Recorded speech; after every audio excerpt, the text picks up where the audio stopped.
All right, welcome back to Slam School. We took a little July break, but nevertheless, we have persisted, and we are back in August with another edition of Slam School. My name is Antero Garcia. I'm at Stanford University. With me is Nicole. Nicole, you want to introduce yourself? Hi, everybody. I'm Nicole Mira. I'm the Vice President of SLAM, and I'm starting a new position in just a few weeks at the Rutgers University Graduate School of Education.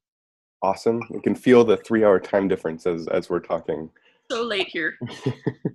So today, we're going to get back to basics. We started Slam School and talked about Twitter, and then we've gone all over the place with a bunch of different kinds of resources and activities. And today, we're getting back to another kind of foundational block that we think can be politically transformative in online spaces, and that is blogging. Nicole, I didn't ask you to prepare for this question, but what's blogging?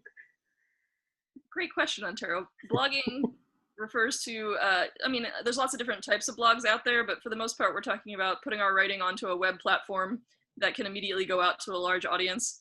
We'll be talking more a little bit about the benefits of blogging, but obviously a blog is something different than an academic article that's often behind a firewall and that is peer-reviewed. Blogging is about you writing your experience and getting it directly out to the world, either through your own blog or sometimes through a blog that is hosted by a particular organization. Awesome. Nice job with the on-the-fly answer. I think one of the important things that you brought up is this fact that this is your voice and it goes directly out. And we're not going to get into the conversation about what goes viral and how things are viral, but the fact that my voice can reach whoever has access to it or is aware of it, at least to me, is probably the transformative possibility here. And so we want to share the real, the logistics of how blog. And so we're gonna start with one resource. I'm gonna screen share.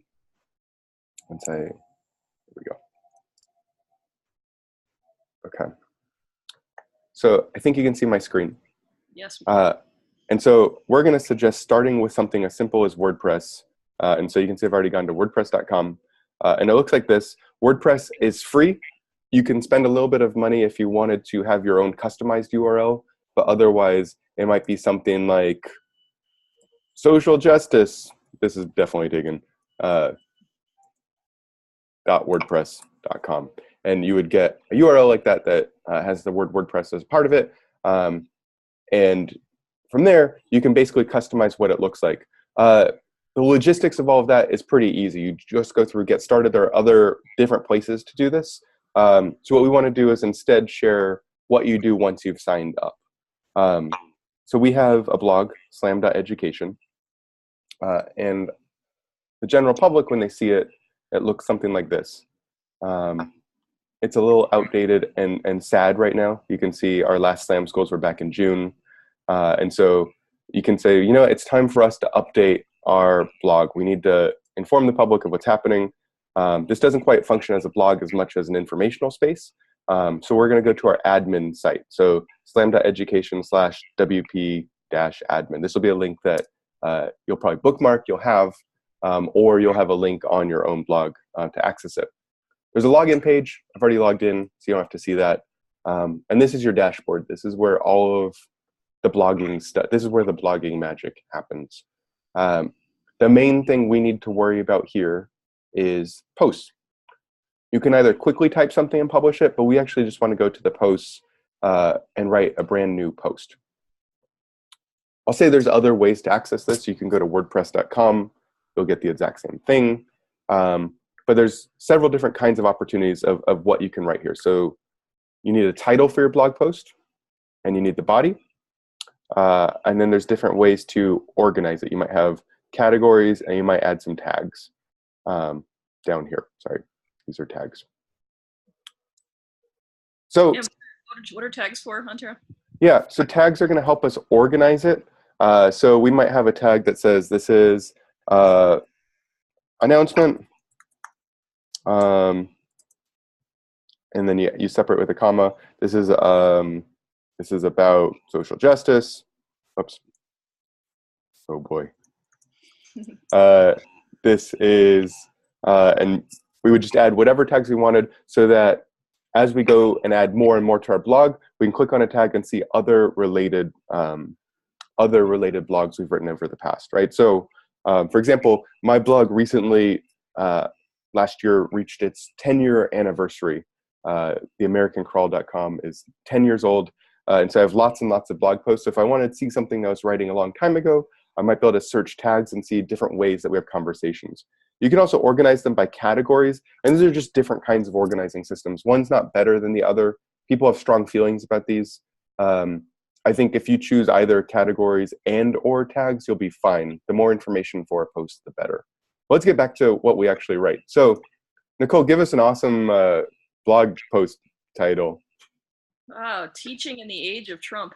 Oh boy.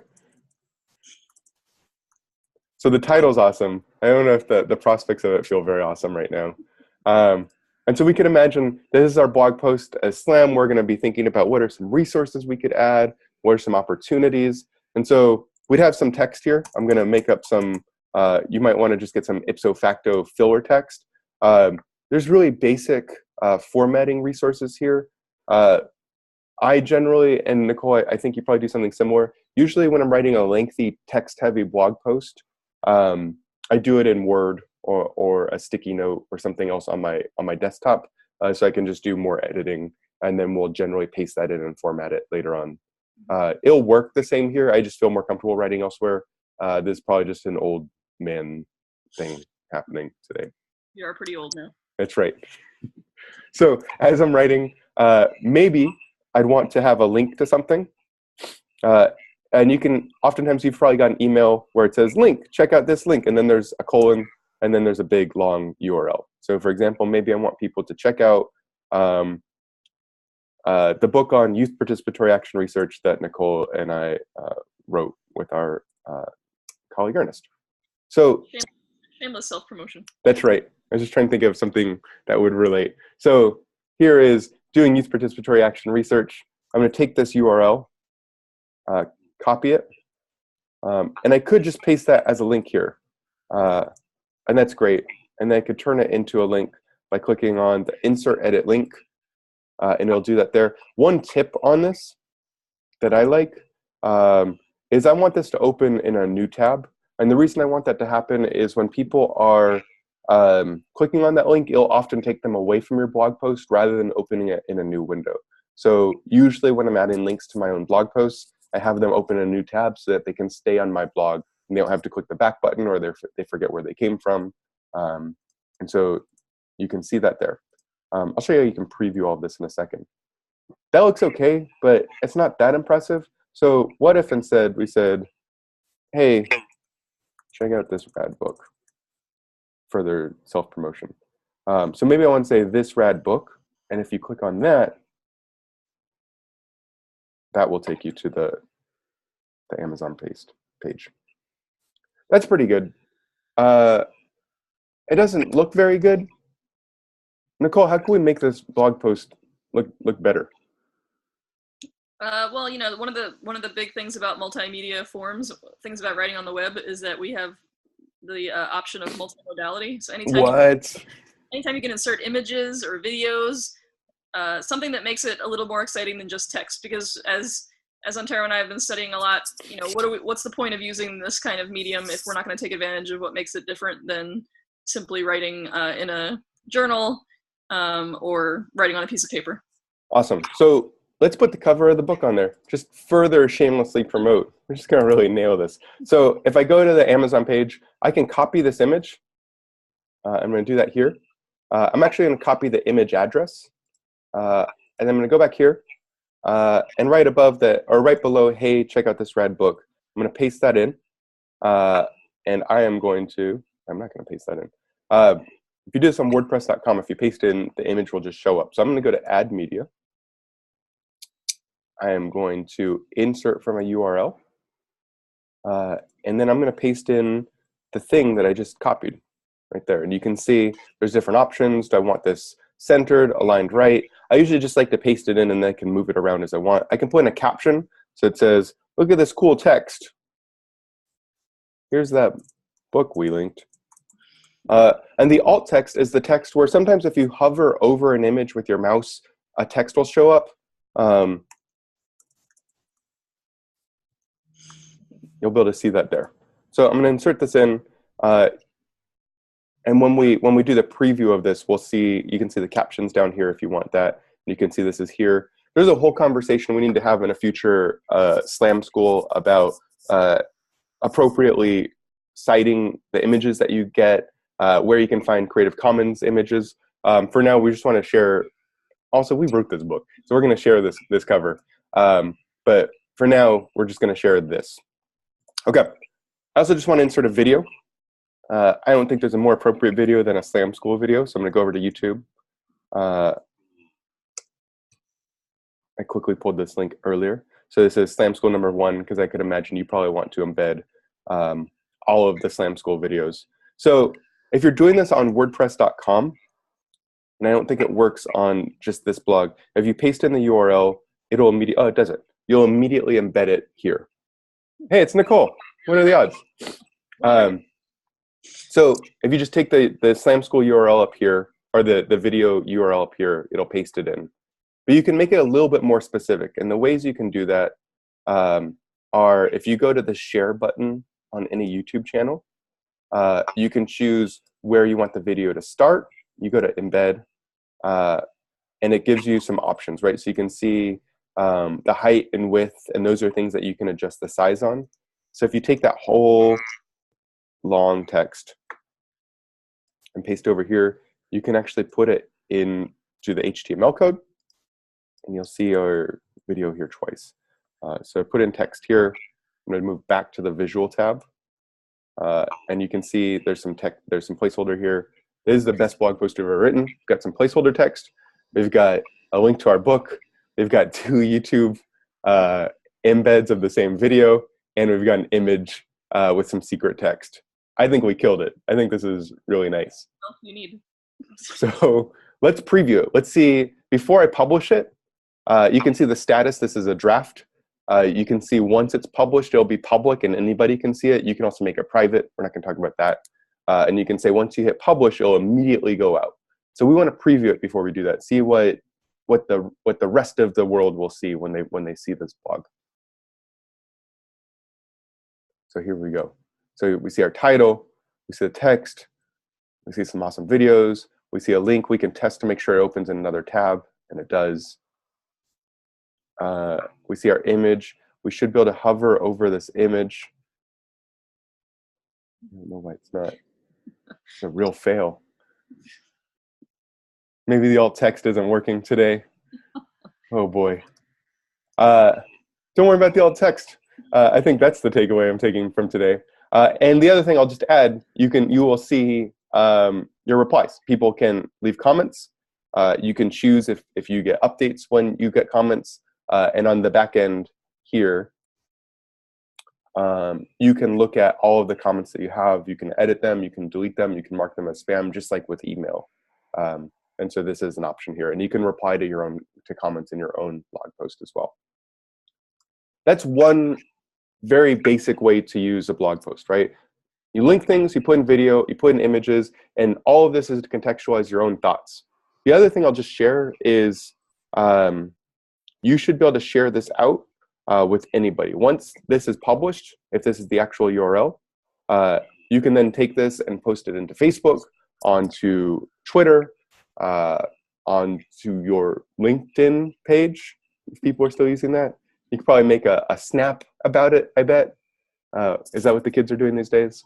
So the idea is once you have a blog post, get it out there and engage in the conversation. That's one way to build a part of the conversation. But Nicole, you've been blogging in a different kind of way where you're not necessarily running your own blog, but you've been engaged in larger conversations. I'm going to stop screen sharing so you can share that. Yeah, and I just want to pick up on what you're saying about audience. I mean, that's the very important part of a blog post, because if you have a post and there's no audience for it, it's kind of like if a tree falls in the forest, and no one's around to see it. Did it really happen? Does it make it sound? And blogs, let's keep this. And so blogs, I mean, it's really about being willing to make your private experiences public. And I think, you might be watching this and seeing all the technical aspects about blog writing, but thinking to yourself, like, yeah, I see how to make a blog, but what do I actually have to say? Like, who cares about what my experiences are?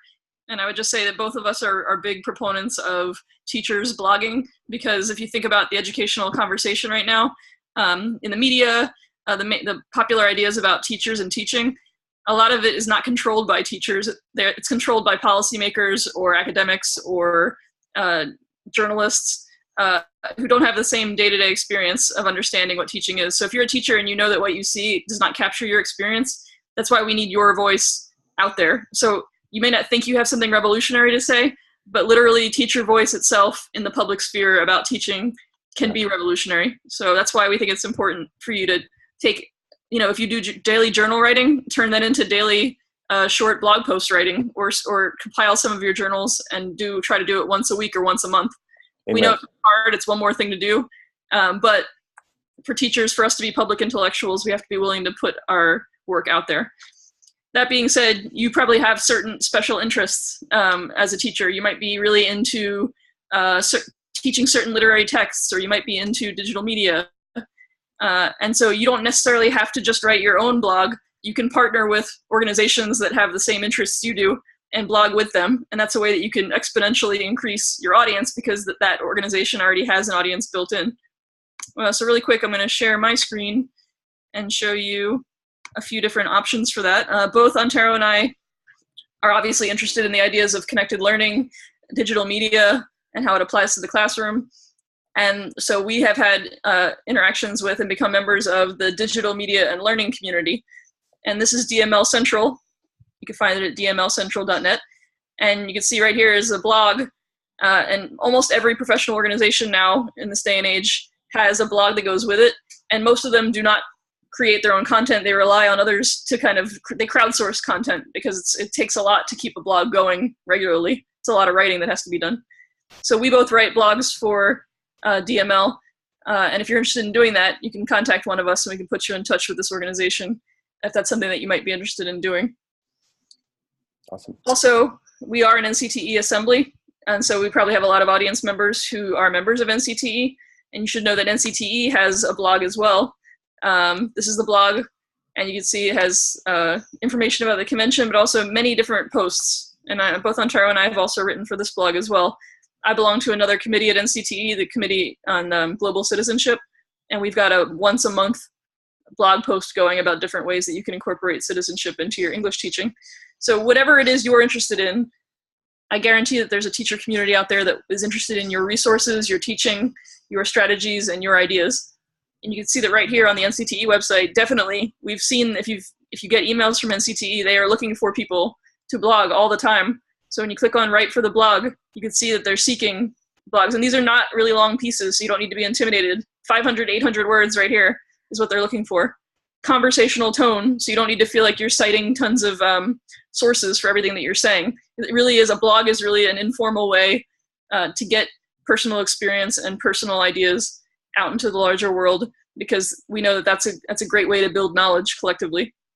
And so, we get another conversation later about kind of the problems with firewalls and how a lot of information that teachers need is sometimes stuck behind university or journal paywalls that you have to pay for. Blogs can be a great way to make this information more democratically disseminated. Awesome. And I just want to point out, technically, looking at this page that Nicole's sharing, this is, the NCT blog is a WordPress blog, right? So if you look on the right-hand side, you can see the categories which we were talking about. I bet they got alt text to work on their photos. But if you click on the categories, you can see, because there's so many blog posts, you want to see what other people are thinking about. And you can think about how the categories are organizing the blog. And if you scroll to the bottom of this page, you can see there's a share this section.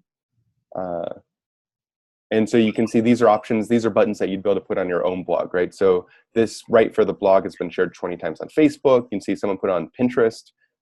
Someone did put it on LinkedIn. What are the odds? And you can also quickly format it for printing.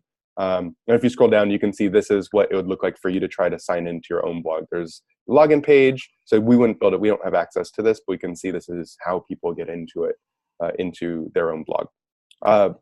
So those are the basics, right? Either find another blog that you respect and write to them. Your voice is important, or make your own and get started, right? And it doesn't hurt, right? You can. I think I have 4 or 5 different dead blogs floating around the internet, and it doesn't cost me anything. They're just there from various projects in the past, and so I think we're I think we're going to stop here because we'll probably continue this conversation about pushing our work out and some of the other aspects of blogging in future SLAM schools. Nicole, any other final thoughts? No, if you are interested in blogging or if you have blogs, slam.education, we'd love to publicize your blog. So please contact us or go to slam.education to learn more about our assembly and ways you can connect with us to talk about blogging. Awesome. Yeah, and just a reminder that this is from the Studies of Literacy and Multimedia Assembly as part of NCTE. And so that same URL, slam.education, is where you can find out more about this group, where you can join us. If you have other topics you'd like to share or learn about on SLAM School, send us a note. We'd love to feature your work or engage with the ideas that you're thinking about. So thanks for your time. We'll see you in 2 weeks. Bye.